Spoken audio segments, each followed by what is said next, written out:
again there, folks. So Donald Trump's caused quite the stir with his latest tweet outrages, and The Guardian are having an absolute field day with it. Now, as far as a Guardian opinion piece writers are concerned, Zoe Williams is one of the most vindictive and at the same time dumbest of them all. You can have a bit of a laugh and a kick around with Ash Sakar and the Aufa Hirsch types. Zoe's just a completely horrible person, in a way that they're not. They're just sort of ethnic activists. There's something else going on, something quite echoey going on with Zoe, and she's the worst, I would say. So let's jump in.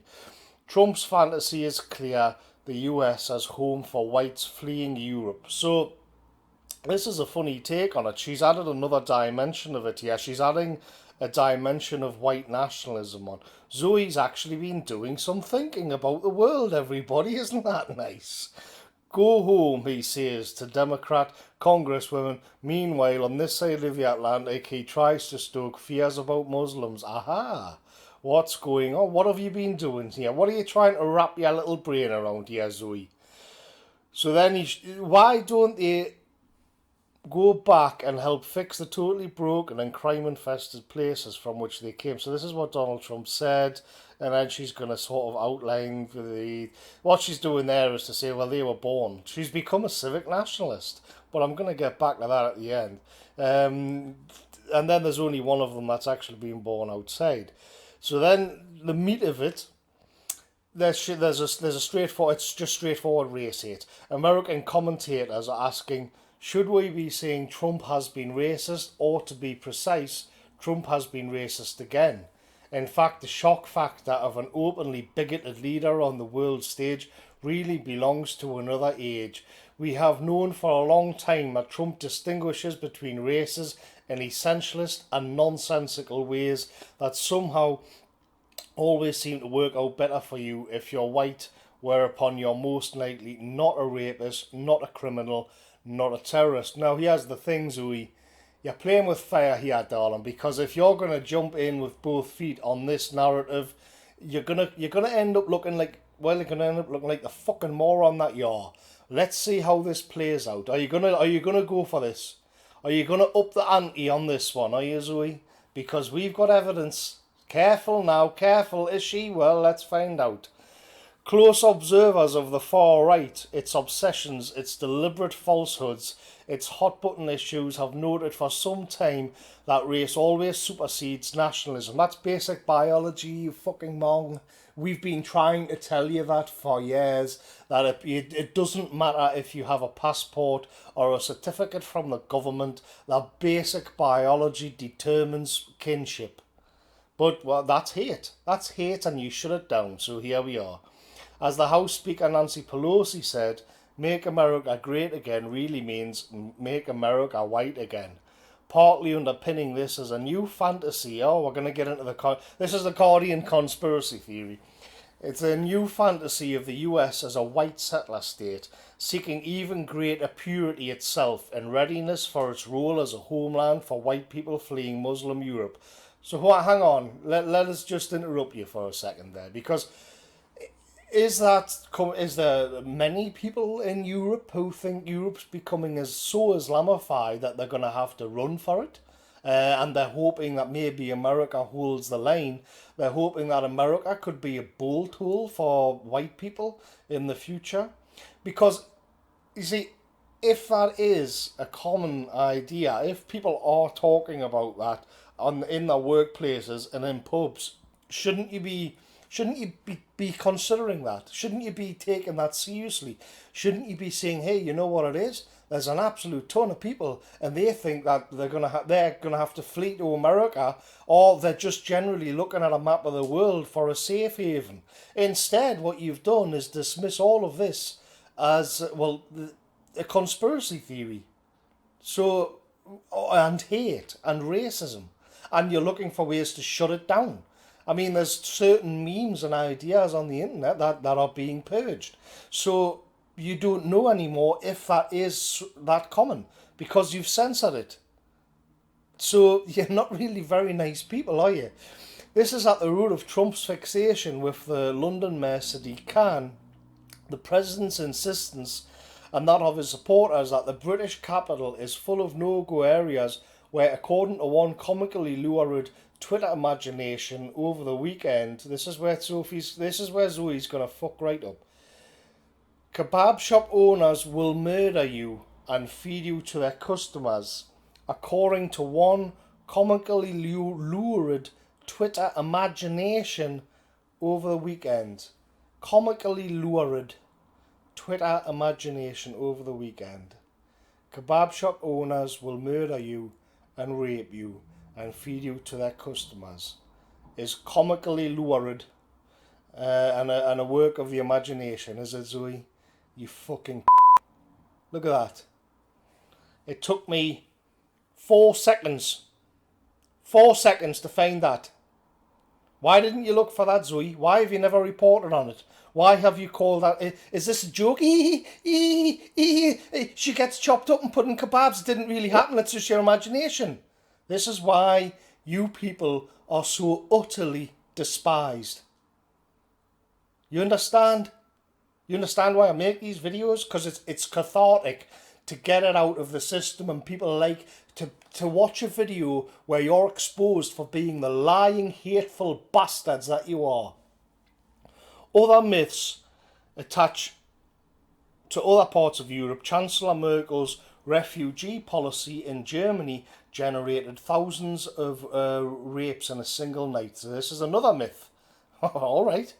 For instance, but it has become a distinctive and now well-worn fantasy even for the mainstream US right to conceive of London as not a multicultural city but an invaded one whose mayor was voted in by Muslims because it is nonsense. Whatever its source, it floats through the discourse like astrology.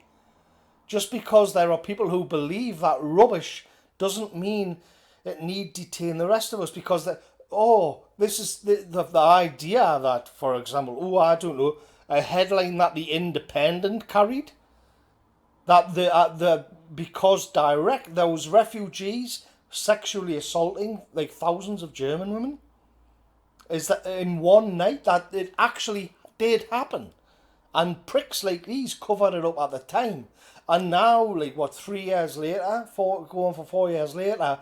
And they've now said it's just like astrology. It's just a myth. But you can discover the truth by a 5-second search on Google. Really, if this is your job and you don't know that this information exists, doesn't it confirm what we think of you people? And then there's the other one. So Muslims voted in Sadiq Khan. Well, thanks to Academic Agent, I've shamelessly pillaged this off his YouTube video on the subject. I'll do a courtesy link below. But here we are. We have that data as well. We have the data of how the block voting got Sadiq Khan in. So you're wrong again. Now, are you deliberately lying, or are you just fucking thick? Moving along. Yet the real agenda of this myth-making unfolds plainly before our eyes. Trump and his supporters manufacture hostility as the natural state between Muslims and non-Muslims, people of colour and white people, as milestones towards creating a country for white people where everyone else goes home. This, even if we had no evidence of inhumane behaviour towards migrants, no intimidation of Islamophobia at a policy level, would be alarming. Right. Now, what they're doing here, the main gist of the article, is not just the white nationalist sort of myth that they're riffing on. They're actually painting what interesting about what she's done here is that she's removed what triggered Trump in the first place, and what it is that you have in America and in Britain. This is mainly what my other videos on The Guardian amount to, is that you have these far-left ethnic activists, and all they want to do is attack and undermine the white majority and the culture, European culture. They've got a head full of nonsense from the Goldberg Institute of Critical Race Studies, and then all they do, Afua Hirsch is one of them, and over there they've got their own variants of this thing. So so what's Trump done is said, if you dislike us that much, then just fuck off and go back to where you came from. But the Guardian have spun it in a way that these are just sort of your average people of colour going about their business, and then out of nowhere the president said this. The context of it is that, look, if you hate us so much that you're talking about the white patriarchy, white privilege, critical white studies, that you need to pull all these statues down, you need to pull these flags down, it's more censorship. It gets to the point where it's quite obvious that this is just ethnic warfare, and the reply from the European side of that should be, look, fuck off. Pack your bags, get your jacket, and fuck off, because we've had enough of it. So that's essentially what Trump's done here, and I cannot really fault the logic behind it. But what the Guardian have done, it's that Mott and Bailey thing again. So these people have had radical positions, and then when they've been kind of put on the spot and called out for it, they then sort of evaporate and become just kind of slightly liberal.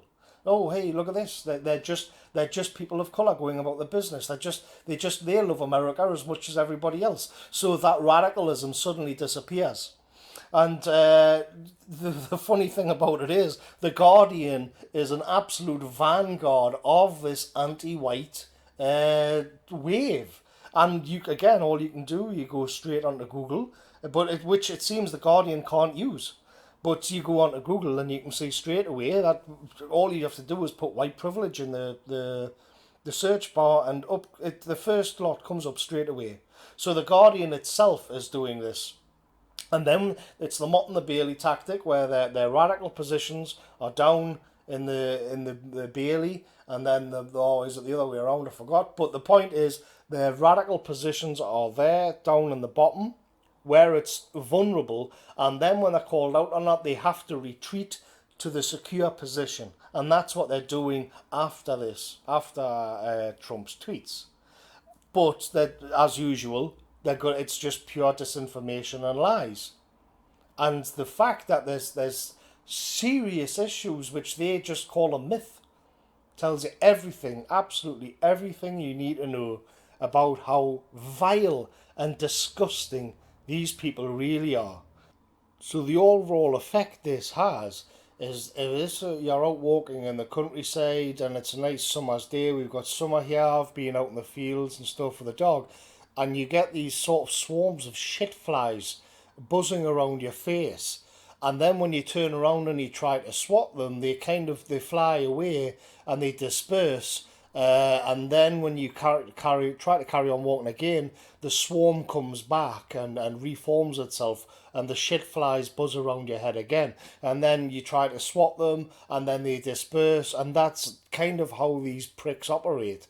And it's infuriating, but once you catch on to this trick, then it makes a lot of sense. You can figure a lot out about the left.